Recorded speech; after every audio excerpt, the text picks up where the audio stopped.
বাঁচতেছে দেখো। সাগরে বর্তমানে প্রচুর জেলিফিশ।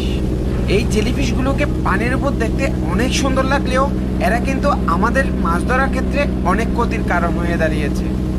দর্শক, এত বিশাল সাগরে জেলিফিশের কারণে জাল ফেলে মাছ ধরার কোনো জায়গা পাচ্ছি না। জাল ফেললে চিনতে থাকি মাছ আসবে নাকি জেলিফিশ আসবে। মনে হচ্ছে জালের ভিতর সব মাছ, কিন্তু সাগরে ভাসতেছে সব জেলিফিশ। জেলি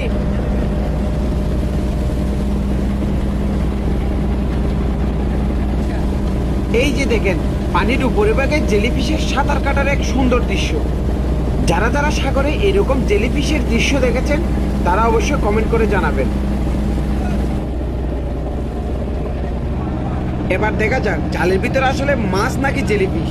আসলে বোঝা মুশকিল জালের ভিতর কি আছে। দর্শক, জাল থেকে বের হচ্ছে সবগুলো কিন্তু মাছ। এখানে যেগুলো দেখা যাচ্ছে তার মধ্যে বেশিরভাগই কিন্তু ফাইসা মাছ। যাক, জালের ভিতর কোনো জেলিফিশ ছিল না, হয়তো দুই একটা জেলিফিশ শুধু দেখা গেছে। আর এই ফাইসা মাছ বেশ কাঁটাযুক্ত। তবে এই ফাইসা মাছের শুটকি কিন্তু বেশ বিখ্যাত। শীতের শুরুতে আমাদের জাহাজে এই ফাইসা মাছ 80 থেকে 90 টাকা টেন্ডার হলেও বর্তমানে এই মাছ টেন্ডার হয় মাত্র 40 থেকে 50 টাকায়।